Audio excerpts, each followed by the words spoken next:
What's up, people? It's your girl Adeola. First and first, 3 out of our refineries in Nigeria have started working. Oh well. So this means that we should expect the price of petrol to come down soon in Nigeria. No be so, and people will be employed by the refineries. See, this is what we've been talking about. 2 of them are performing at 60% capacity rate, and 1 of them is in Warri performing at 80%.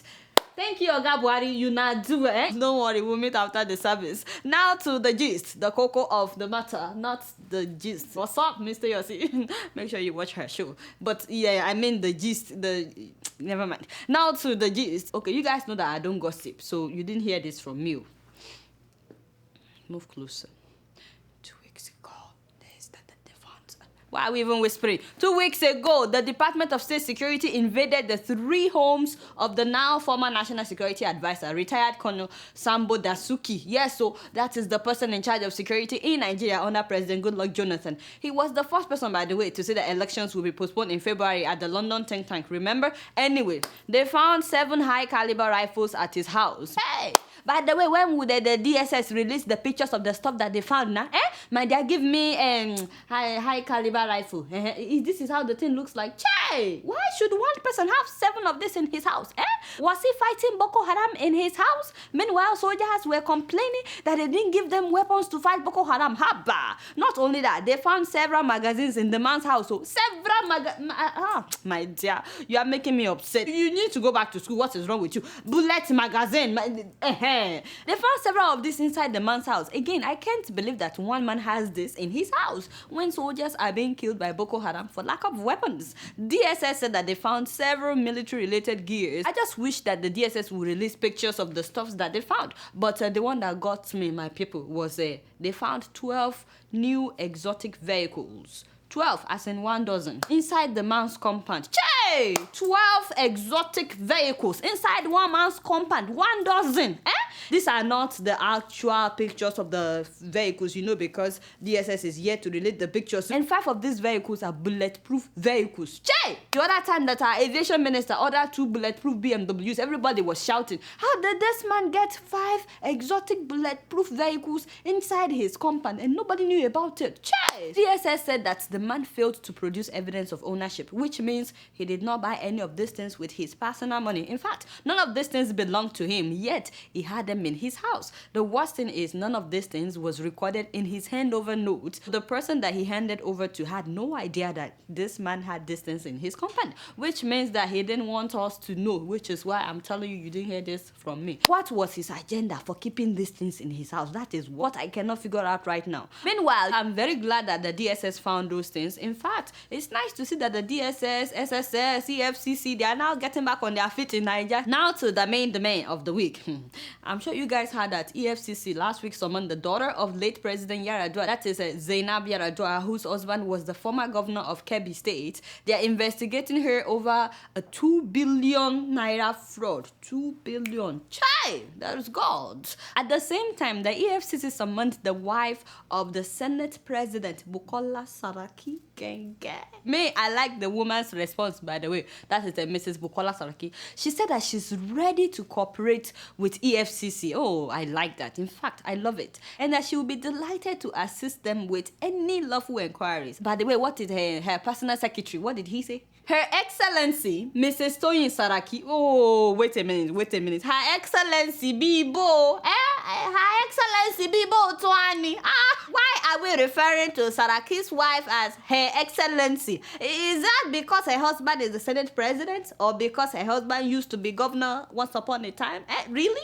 Fine, I don't need to read any more back. Take, you don't do. Reminds me of Mama Patience, our former first lady. There is God flying out of Port Harcourt. Did you guys hear? I heard that they denied her access to the VIP lounge. The airport denied it, but something must have happened. All I know is that Patience was furious. She was so upset. She was like, didn't they know who I used to be? Just imagine, Mama Patience, I feel your pain. Anyway, back to Saraki's wife. It sounds to me like the woman will actually cooperate with AFCC. No be so? Oh boy, don't be on that.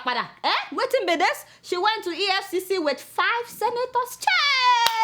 My father and my God. Dino Melaye. Hey, now what thing you they look for? Dino Melaye. What is this man doing with Saraki's wife? Is he her new bodyguard? Hey, 5 senators followed one woman. 20 House of Rep members. Egbami? What are these people doing? And what are these women doing there? Are these like Yaloja or something from Melon? No. That's it. I'm done. Why must you bring 5 senators and 20 House of Rep members? Are you trying to scare the EFCC? Che! You see these people? They don't tire me. I'm done. I'm not talking about the Nigerian politics anymore. Don't beg me. I said don't beg me. Are they begging me? What kind of nonsense is this? Like husband, like wife. The husband treats Kwara State as if it is his own personal property. The wife knows the husband is corrupt. In fact, she's part of it. And now you have the audacity to try to scare EFCC officials by bringing 5 senators and 20 House of Rep members. There is God now. Nigerians, see your life. This is the wife of the Senate president, who third in command in the whole country. The fact that your madam was summoned should be enough for you to examine yourself and try to amend your ways. Anyway, wonder shall never end. Meanwhile, while these ones are doing their own scan, our mother in the Lord, Madam Madueke, has been in the hospital for some time now. I'm telling you, it is very sad, very, very sad. In fact, I heard that it's very serious. One thing that troubled me, though, is that we have no hospital in the whole of Nigeria that can treat our princess. She's our princess. That is a shame. The fact that we have no hospital. I mean, if I should hold a prominent position in Nigeria, like a minister of petroleum, for example, I think that the first thing that I would do is to make sure that we have at least one hospital of international standard, so that the day I will have headache, I can have a place to go without having to travel all the way to London. So you understand? Yes, I think that it's a shame that all our officials still go abroad for treatment. It's very, very sad. I'm wishing her a quick recovery. But despite all that, I'm very, very happy to see that so many Nigerians have been praying for Madam, left and right, praying for her recovery. Listen to this. Get well soon, ma'am. See, good citizens. I'm very happy to see this. Speedy recovery. Thank you, Jerry, my brother. You're that phone. Yes. Everywhere that I've been reading her story, people are praying for her, and I really like that. However, I was really disappointed when I found out the motive with which some people have been saying their prayers for this woman. Listen to this. Get well quick and come back for your investigation. You see what I'm saying? You see, these are Nigerians. This is not right. You superintended over a ministry that was an outrageously colossal failure. You embarrass your admirers. See, no, that is enough. That is enough. Right now, I feel insulted. Why would people talk to Madam like this? High blood pressure don't catch this woman. Nigerians, why must you be so bold when somebody is sick, insulting a sick person? The fear of Buhari is the beginning of sickness. No. She will not die, but she will live and proclaim the refund of the billions. Enemies of progress. Look at Nigerians, making fun of somebody that is sick. There is God now, Maybe these people did not read the statement released by her family about her sickness. Let me read it for you guys. Our daughter has been in hospital for some weeks now. She is currently under close medical observation, which means that she is unable to see anyone outside the close family members. She also cannot use phones to avoid any risk of infection, which would be extremely harmful to her. Give me that phone. Do you know that this thing can be extremely harmful, especially if you're a minister and you're sick? Why are you laughing? This is an emotional time for us, and she's quite fragile, and we are careful to keep her away from all the gossip and falsehoods being attributed to her in the media. You see, this is what I'm saying. That makes sense. Yes. The press, especially online media, that includes all of you that have been commenting online so far. There is God. They should be careful to be professional and balanced in their reporting, because I know that all these people that have been commenting, they didn't read this statement released by the family. It's not good. See why I've been saying that people should stop writing all kinds of comments about this woman. It's not fair. Anybody can be sick, no be so? Anybody can be flown to London for treatment. Actually, not anybody can be flown to London. You have to be somebody to be flown to London for treatment, but anybody can be sick. By the way, how much did the woman steal that people are making so much? Who is it? No, can you tell them that I'm on air? Hello, sorry, I'm on camera. Can I call you after the service? Chai! My father and my God. Holiday, is this true? Can you confirm? Chai! $9.3 billion. My father and my God. This woman must be healed by fire, by force. Please join me in prayer, my people. Join me in prayer. This woman must be healed. She must to come back to Nigeria. She must to give account of all this money. So, Gabon was in the news last week when Mr. President Ali Bongo invited the popular footballer Messi to come and lay the foundation for the construction of a 22,000-seat stadium. The internet went crazy because a lot of people were upset with the whole thing. First of all, there were rumors that Mr. President paid Messi 3.5 million euros. 3.5 million euros. Yes, you heard me correctly. Call it a we must to find out if this is true, because myself would be pissed off if I'm from Gabon and Mr. President is spending taxpayers' money, 3.5 million euros. Chai! Second of all, it looks like the president is the one excited to see the guy. I mean, he was way too excited because the guy clearly didn't see this as some official event. He just came in his torn jeans. Those were shorts, no be so? So he was wearing shorts, torn jeans, you know, and some t-shirts. So many officials in Gabon were so upset. They were saying that the guy disrespected them, that if they are paying him so much money, how could he show up in torn jeans? But you know, the funniest part of the story is saying Mr. President drive Messi around town. Yeah, so Mr. President became his chauffeur. I thought maybe he's just excited to see the guy. So I asked people, I said, does Mr. President drive himself around on a normal day? They said no. You will not see Ali Bongo behind the wheels. He would never drive himself. But when Messi came to town, suddenly Mr. President became a driver. And you know, come to think of it, I don't think I would want to see Oga Buhari driving any famous footballer around Abuja. No.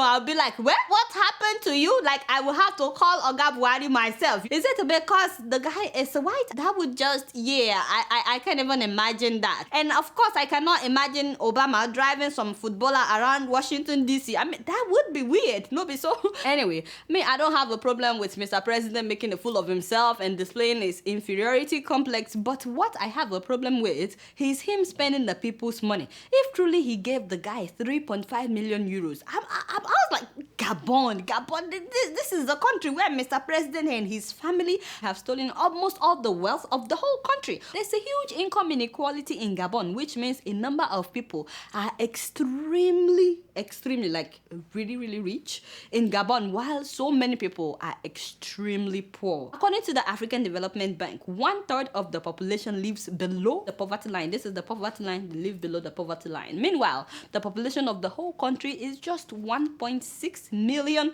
people. And they have oil, not just oil, they have other resources as well. I don't understand why they can't get it together. You know, Mr. President's father, that is Omar Bongo, was the president for 42 years. 42. That is why I keep saying the president and his family. That one died in 2011. Before he died, he made his son the president in 2009, Ali Bongo Odimba. And it's been like father like son in Gabon. As of 1999, an article by the New York Times revealed that Mr. President had 66 bank accounts. See, what do you do with 66 different bank accounts? It just doesn't make sense. Like, it doesn't even make sense. And as of 1999, he had 183 luxurious cars. 183. Some of them were found when police raided his mansion in France in 2013. I've talked about that before. And you know, that was just one of 39 luxury properties that they own in France alone. Not talk about the number of properties that they have in their country. I mean, it is sickening when you think of how filthy rich these people are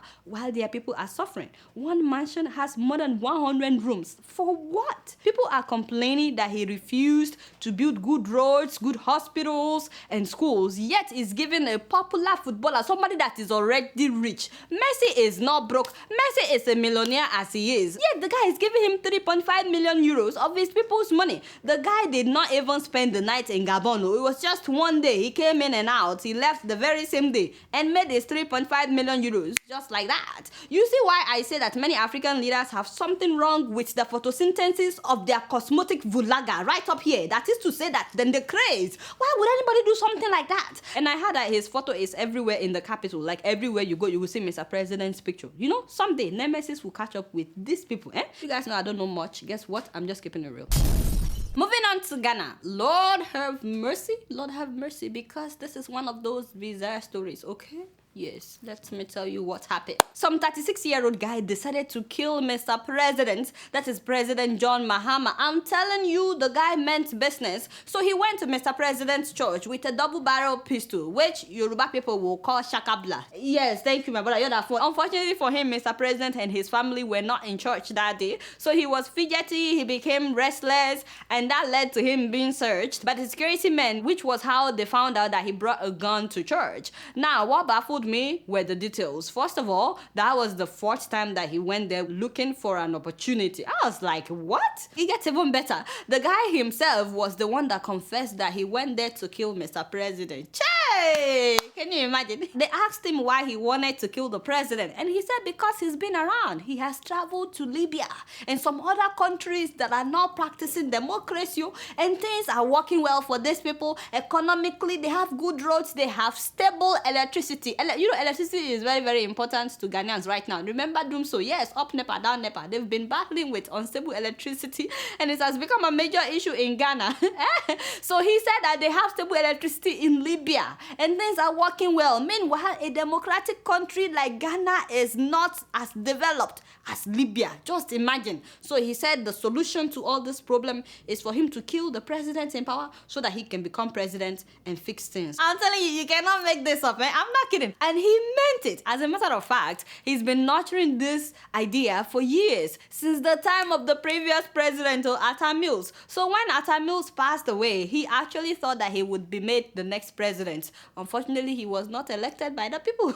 Oh, I know, something ain't right. It just doesn't add up. Even if you don't agree with how things are, is that the solution? You want to kill a president? You can't just kill the president and think that people would want you to be their president. In fact, he said that he was ready to go to jail after killing the president because he's so sure that he would come back and be the president after going to jail. He cited the example of the former president Rawlings. He said Rawlings killed people and he went to jail and he came back and became the president. Yeah, now the moment he said that he was part of the people that killed the former president, President Atta Mills, I knew that something must be wrong upstairs because, that president had stroke when he died. So I was hoping that some psychologist would examine this guy, only for me to hear that he's been sentenced to 10 years in prison. I was like, Haba, Ghana, what is the rush? Why sentence the guy so fast? Can't we have some medical report on his mental state?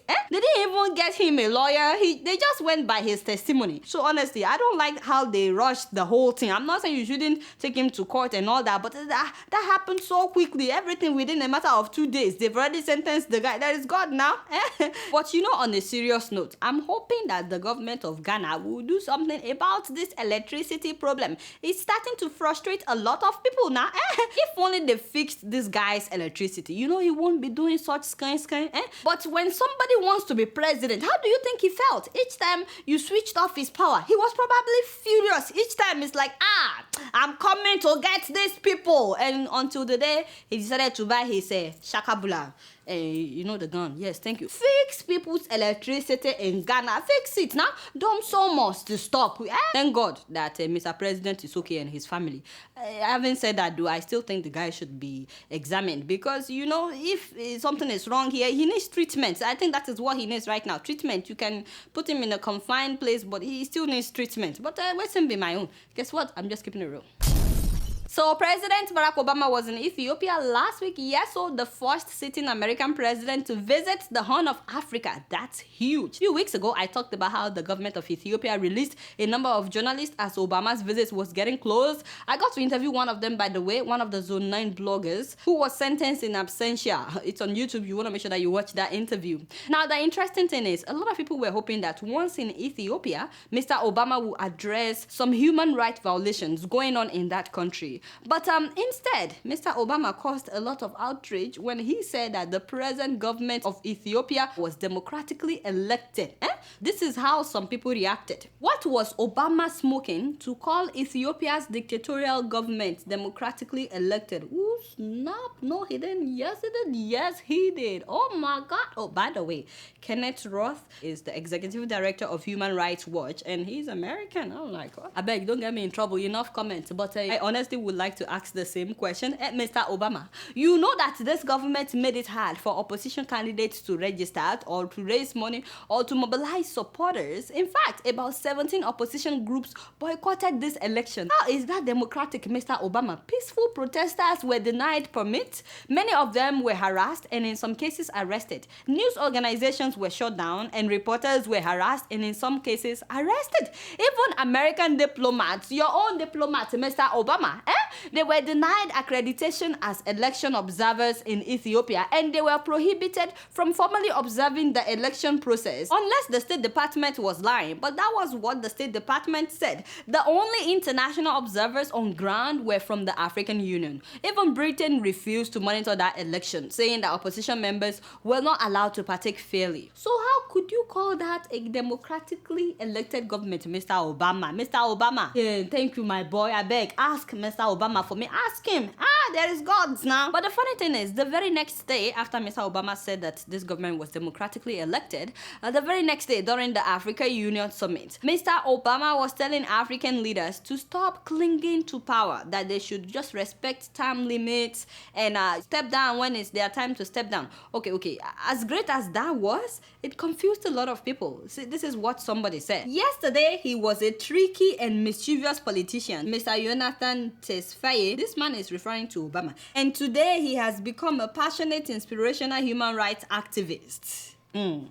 Which one should we believe? Which one should we go with? Yeah, you see what I mean by Obama confusing people? Yesterday, you were saying that a dictatorial government is democratic, and the following day, you were telling African leaders to be democratic. It's like, so how come you didn't give the same message to the Ethiopian government? But what do I know? I'm very sure that Ethiopian government welcomed Obama very well. I'm hoping that we'll see positive results of this visit, and I'm so glad that they released a lot of reporters. I hope they will continue to release all the political prisoners. I was hoping that Mr. Obama will say something about Andagacho Tige, because I know that Ethiopians have protested several times at the White House. But I'm glad for those that have been released. Anyway, you guys know I don't know much. Guess what? I'm just keeping it real. Moving on to Zimbabwe, my Zimbabwe, ladies and gentlemen, our Amai, that is Madam Gucci Grace, celebrated her 50th birthday last week. Yes, sir. Happy birthday to you, Chancha. Thank you very much. Thank you, guys.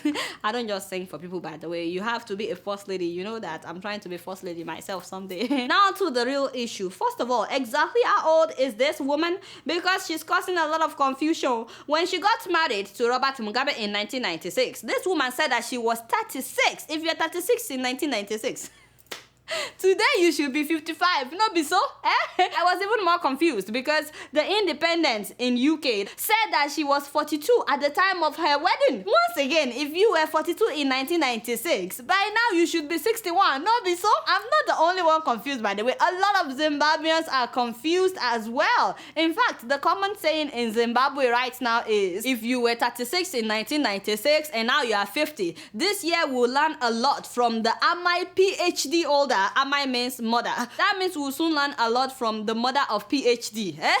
Anyway, the age aside, I heard that Mama Mugabe spent $3 million on her birthday celebration. $3 million. Do we need a sorcerer to tell us that the economy of Zimbabwe is presently suffering? And there is God now. Meanwhile, the first lady is spending $3 million on birthday celebration. Even if they use that money to pay off Zimbabwean soccer team, at least we'll know that they've done something good. You guys know that the Zimbabwean soccer team has been kicked out of the FIFA 2018 because they are owing their German coach $67,000. 67. How do you owe somebody $67,000? That is just one among other debts. Altogether, the soccer team is owing about $4 million.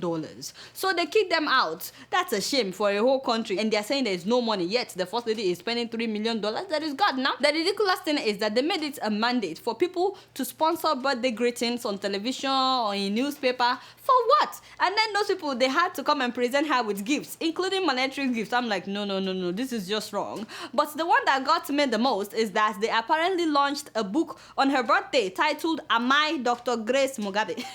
Am I means mother, our mother, you know? And the book was auctioned. The highest bidder paid $50,000 for a copy of the book. 50,000. Wow. 50. See, this is the first lady and her husband autographing the book. I said, what was the book about? To be sold for $50,000. And then they told me, oh, it's pictures of the first lady from when she was young. I said, Che, do you see what I'm seeing, my people? Because what I'm seeing is a first lady and her husband exploiting their people. This is wrong. Why would the first lady... Wait. Hold on, my people. Wait a minute. Are you serious? You mean to tell me? Hey, Magaya, the devil is a liar. The devil is a liar. Prophet Magaya, the prophet that was accused of sleeping around with married women. Now you didn't hear this from me, but apparently this man calls himself a prophet in Zimbabwe, but he's been accused of sleeping with married women, not even once or twice. In fact, not long ago, one man sued him for sleeping with his wife, and the prophet paid this man $150,000 to settle the matter out of court. So this is the man that, But you know, right now I'm wondering how a prophet can afford to pay $50,000 for the first lady's book. Is that the offering and tithes of church members who are not as rich? Are you telling me that he was led by God to pay $50,000 for pictures of Grace Mugabe? There is God in everything that we are doing. You guys know me. I don't gossip. So you didn't hear that from me. I just would like to wish Her Excellency happy 50th birthday, if that is really how old you are. You guys know I don't gossip. Waiting with my own. Guess what? I'm just keeping it true. Alright guys, it's been real and I'm keeping it real right up in here. Until next week, I'm gonna see y'all later. Peace out.